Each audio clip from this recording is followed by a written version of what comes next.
Let's imagine New York City, but with a massive airport 70 meters above Midtown Manhattan. While this clearly sounds like a ridiculous idea, in the 1940s, this was an actual plan for a megaproject. In today's video, we'll look at incredible megaproject proposals that were never built. Some of these were just insane ideas that didn't seem practical, while others were affected by financial and political constraints. Which of the following projects would you like to see in reality? Let us know in the comments below. Number 6. The Dream Airport above New York. Everyone has an image in mind when they think of New York, with its cultural landmarks and its iconic skyline. But this image could have looked quite different today, with an insane plan proposed in the 1940s that would have completely changed Midtown Manhattan. In 1946, one of New York's most successful real estate developers, William Zeckendorf, proposed the idea for a rooftop airport in Midtown Manhattan along the shores of the Hudson River. Dubbed New York City's Dream Airport, the megastructure would span the length of 144 Manhattan blocks, with a 70-meter-high deck roughly the size of Central Park. An airport. A series of 10-story buildings were to be constructed underneath the deck for waiting areas, ticket offices, and small businesses. The airport wouldn't just accommodate air travel. The plans included piers for ships from the Hudson River, as well as roads and railways beneath the platform. Estimated to cost $3 billion at the time, it would have been the biggest airport project of all time. The main motivation for this plan was to reduce travel time. In the 1940s, New York already had problems with traffic congestion, and with all of its major airports outside of Manhattan, reaching these transit points was often difficult. A Midtown airport would have erased the need for travelers to drive to Newark, LaGuardia, or JFK. If built, the airport would have changed New York forever.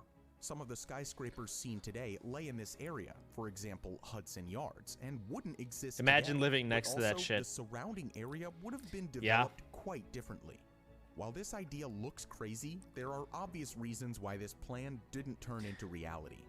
There was a house First that of all, an airport in the middle of the world's busiest city would be a nightmare for the residents.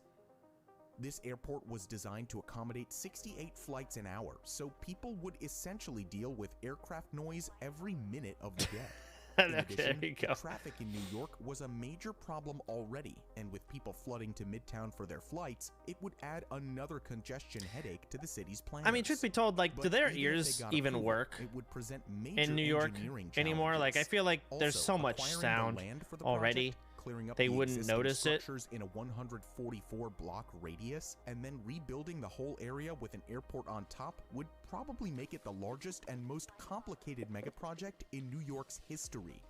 Overall, it's obvious that building an airport 70 meters above New York with surrounding skyscrapers and residents wasn't going to happen. So while there was excitement for this unparalleled airport, the ambitious plans remained limited to the newspapers. Number 5. The most iconic hotel in the world. We stay in New York and look at another impressive plan from the early 1900s. At that time, the city was witnessing a skyscraper boom. In 1908, the Singer Building became the first skyscraper to cross the height of 150 meters. And it would be followed by giants like the Chrysler Building and the Empire State Building. Across the Atlantic Ocean, the renowned Spanish architect Antoni Gaudí showed a completely different architectural style with attention to detail and curved shapes. His iconic designs for buildings like Casa Mila and Casa Batillo, based on a celebration of nature and Catalan culture, were unlike anything seen in New York. Impressed by Gaudí's genius, two businessmen went to Barcelona in 1908 to convince him to create a masterpiece in New York. Gaudí was interested and proposed a grand hotel that would soar 360 meters into the sky. The exterior of the building would shine using alabaster, glass, and tiles, while its interior would house restaurants, theaters, concert halls, and an exhibition theater at a height of more than 100 meters. At the time, the plans for such a tall building were unprecedented and overwhelming. However, Gaudí was known for accomplishing the unthinkable. In the end, his plans were never finalized. Part of the reason is that Gaudi had dedicated his life to Barcelona's most famous landmark, the Sagrada Familia, in the following years. The Hotel Atracción was only at a very early stage, and going to New York would mean leaving behind the Sagrada Familia, a project that Gaudi would work on for a total of 43 years until the end of his life. What the fuck?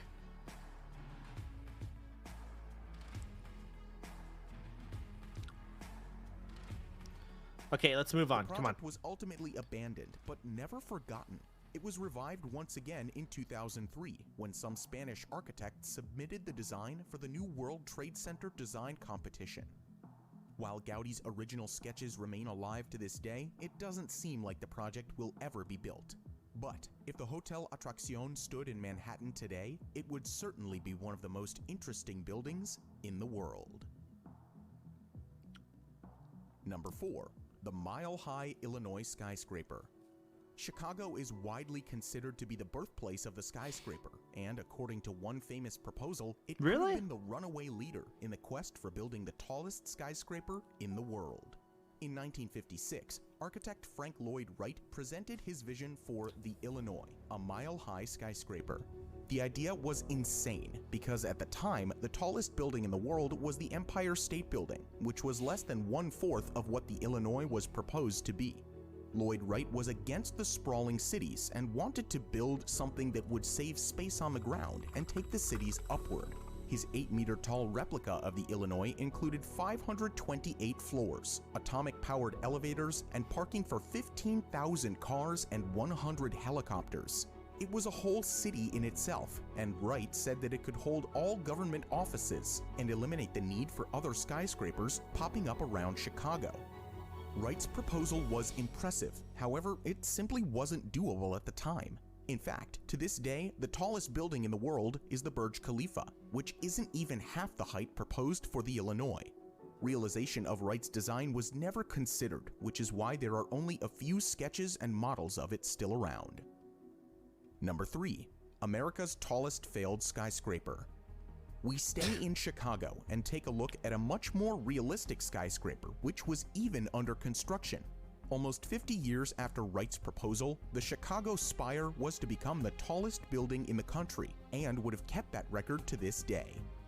It was designed by another famous Spanish architect, Santiago Calatrava, who has designed other impressive projects like the World Trade Center Transportation Hub and Sweden's Turning Torso. The spire was originally proposed in 2005. That doesn't look tall at all. What the heck? Oh, it's pretty tall. Sweden's Turning Torso. They're always Spanish, it seems like. The spire was originally proposed in 2005 and was taken over by Garrett Kelleher of the Shelburne Corporation for construction. The tower would have had a slender, curved design that would rise 610 meters into the Chicago sky. With great enthusiasm, the construction of this project began in 2007. Because of the slender design, the tower's foundations had to be very deep, so excavation went 22 meters into the ground. God. However, just as the foundations were laid down, the progress came to a halt. Like many other projects of the mid-2000s, the Great Recession played a key role in stopping the Chicago Spire. The major financier of the project, the Anglo-Irish Bank, was struggling for survival, so automatically there was no investment to take the construction further. This started a chain reaction of several lawsuits of different parties, and after ongoing financial problems of the project developer, they were forced to suspend construction. By that time, only the foundation of the spire was completed. In 2013, Shelburne Corporation underwent a bankruptcy reorganization plan, and this incredible project that was supposed to rise over Chicago only left a hole in the ground. 3 years later, Related Midwest took over the site, and after proposing several new plans, the Chicago City Council approved an updated design for the 400 Lakeshore Drive in 2020. Huge this pond. Project consists of 2 staircase-like towers with a height of 267 and 233 meters. According to the company, construction will begin this year, so there is hope that the site will not remain a hole in the ground forever. Number 2. Hitler's plan to build the largest dome in the world. The fall of Nazi Germany finally put an end to Hitler and his terrible, cruel acts. It also spelled the end for some of its insanely massive architectural projects. one of which was the planned capital city of Germania and its most important building, the Great Hall. Berlin was supposed to become the capital of the New World, named Germania. Is that a fucking... Was that a Ferris wheel in the middle of the fucking road? Capital of the New World, named Germania. Hitler wanted to reorganize the city along a central 5-kilometer-long boulevard from the north to the south that would cross with an east-west axis in Berlin. At the north end of this new central axis was supposed to be the Great Hall. The sketches for this colossal domed structure were made by Hitler himself. He had visited the Pantheon in Rome during the 1920s and was planning on building something even more impressive and a lot bigger. The dome would rise to a height of 290 meters Looks like Dome and Keeper. was said to be 250 meters wide, making it the most prominent building on the continent. The huge hall on the inside would potentially fit 150,000 people at once. It was so gigantic that the hall would have been 17 times the volume of St. Peter's Basilica. By building insanely huge architecture, Hitler wanted to perpetuate his empire. According to historian Wolfgang Benz, the Great Hall was intended to enforce the structures of rule. According to him, this type of architecture was designed to subjugate, overwhelm, and seduce people. Barely anything of the plans for Germania were ever built, except for a few shell structures. In the end, the Great Hall, as well as other plans, came crashing down with the defeat in 1945. And they are a reflection of the seductive delusions of grandeur and the inhuman ideologies pervasive in Nazi Germany. Number 1. The sphere vision of the pyramids of Giza. For our last megaproject, we go further back in time to the 18th century in France. This project was said to be dedicated to one of the world's most important scientists, Sir Isaac Newton. In his honor, French architect Étienne Louis Boullé proposed this 150-meter-high cenotaph that would even surpass the Great Pyramid of Giza. While the Great Pyramid was the burial place of Egyptian Emperor Khufu, the cenotaph was planned to be a memorial for Sir Isaac Newton, who rests in London's Westminster Abbey. As an homage to Newton's scientific contributions, Boullé wanted to build what was the world's first domed planetarium.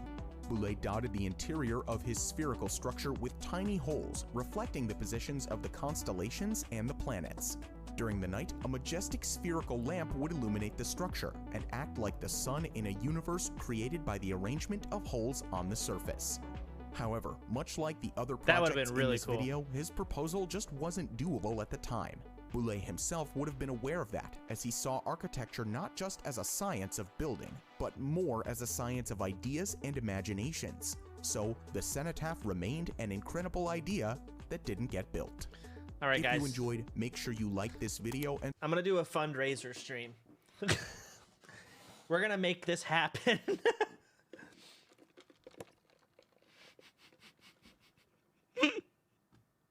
Let's... God. I wonder how much money we'd have if we pulled the bank account of every single person in my stream right now.